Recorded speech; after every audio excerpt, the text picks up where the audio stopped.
कोई दुखी है तो अपने पाप कर्मों से है, पिछले जन्म के पाप कर्मों के आधार से आपका प्रारब्ध बना है। वो प्रारब्ध के दुख, वो पापों का जो संकट आपके ऊपर मंडरा रहा है, आपको परेशान कर रहा है,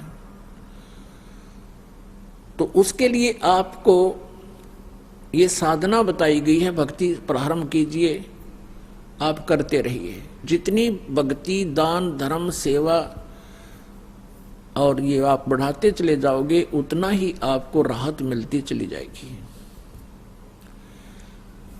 अब अनजान व्यक्ति ही ऐसी बात कर सकता है, जैसे सर्दी के मौसम में उसने कंबल ओढ़ रखा है, कंबल दे दिया गया उसको, उसने कंबल ओढ़ लिया। सर्दी से निवारण के तरीके बताए हैं कि स्वेटर पहन लो, स्वेटर से भी सर्दी फिर भी महसूस हो रही है तो जर्सी पहन लो, जर्सी से भी महसूस हो रही है तो फिर कंबल ओढ़ लो। तो पुण्यात्माओं, यदि फिर भी सर्दी महसूस हो रही है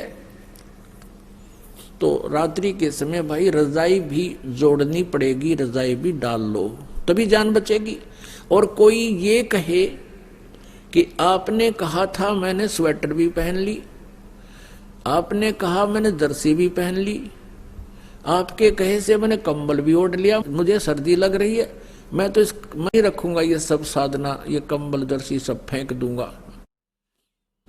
तो ये बातें महामूर्ख कर सकता है या किसी ने नशा कर रखा हो। तो ऐसी सचीची है उस व्यक्ति की जो ये कहता है कि आप जी ने ये साधना बताई, मैं उसको भी कर रहा हूँ, ये भी बताई उसको भी कर रहा हूँ, और अभी भी मुझे पूर्ण लाभ प्राप्त नहीं हो पा रहा। तो उसके लिए वो कहता है जी फिर मैं तो नाम छोड़ दूंगा, मेरी दिल करता है मैं साधना त्याग दूं। तो साधना त्याग देने से तो फिर क्या होगा? जैसे कोई कहे मैं तो जर्सी भी निकाल के फेंक दूंगा, कंबल भी फेंक दूंगा, मुझे कोई राहत नहीं मिल रही, तो नमूनिया होकर मरेगा। फिर उसका ये कोई तरीका है उसको उतार के फेंक दूं? उसका तरीका है कि और एक कंबल और जोड़, बल्कि इसी तरीके से जान बचेगी। यानी भक्ति, आप अपने मंत्र का जाप और जितना भी ये हवन आदि के लिए, ज्योति के लिए जो भी आप कर सकते हो सामर्थ्य अनुसार, इसको बढ़ाते चले जाओ। इसी से आपका जीवन सुरक्षित होगा। क्योंकि जैसे आप सर्दी ज्यादा है, कंबल ओढ़ लिया, उससे भी नहीं ठीक हो रही है, तो फिर आप एक कंबल और डालिए, उसी से बचेगी। क्योंकि जैसे आपके पाप कर्मों की सर्दी ज्यादा है, तो पुण्यात्माओं इन साधनों के करने से, यानी आपने स्वेटर भी पहन ली, जर्सी भी पहन ली, कंबल भी ओढ़ लिया, और फिर भी हाथों की उंगली और पैरों की उंगलियां भी आप अभी भी ठंडी हैं, तो कोई बात नहीं, आपकी जान बचेगी। क्योंकि सर्दी बहुत है। अब जो साधन आपको प्राप्त है ये आपकी मृत्यु नहीं होने देगा, आपकी जान बची रहेगी, धीरे धीरे सर्दी भी समाप्त हो जाएगी।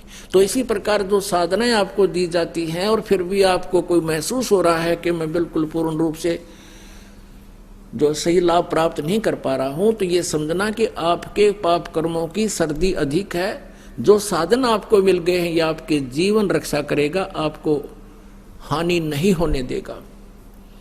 आप डरे हुए हो, आप बहुत आपदाओं से पीड़ित हो, बहुत बुरी तरह सताए हुए हो, आपको थोड़ी सी भी सर्दी, वो कर्म की जो दंड है वो अधिक महसूस होता रहेगा। लेकिन अब परमात्मा आपके भी और आपके परिवार के जीवन की रक्षा करेगा, और ये बुरे संस्कार थोड़ा बहुत प्रभाव रखेंगे, कोई दिक्कत नहीं, आपको हानि नहीं होने देगा। अब जैसे एक कारण तो ये होता है, परमात्मा ये चाहते हैं कि यदि यू आज सुखी कर दिया, यदि आज ही आपको सभी सुख कर दें, तो कल आप यहां नहीं आओगे, ठेकियां पे खड़े पाओगे शराब वाला पे, और वहां लाइन लाकर ना जाने कितनी दारू पी जाओगे। तो कहने का भाव ये है, परमात्मा कहते हैं इसे सुख के माथे पत्थर पड़ो, सुख के माथे सिला पड़ो जिसते नाम हृदय ते जावे, और बलिहारी व दुख के जो पल पल नाम रटावे। परमात्मा कबीर जी कहते हैं कि आप यही प्रार्थना किया करो, हे भगवान ऐसा सुख ना देना जिससे आपकी भूल पड़ जावे, आपसे दूर हो जाऊं, आग लगे से सुख के, और बलिहारी उस दुख के जो आपकी याद दिलावे पल पल में। तो इतना कष्ट भी अनिवार्य ही होगा, वही परमात्मा आप पर बनाए रखेगा। और आप यदि भगवान से दूर होगे तो फिर वो सारा ही कष्ट आ जाएगा, बहुत हानि हो जाएगी। तो इस प्रकार इस परमात्मा की तत्व ज्ञान को समझकर आप जी ने अपने इस उद्देश्य को पूरा करना है। यानी ये हॉस्पिटल जो है जन्म और मृत्यु के रोग को काटने वाला है। जब तक ये रोग आपका नहीं कटेगा आपको सुख प्राप्ति नहीं हो सकती।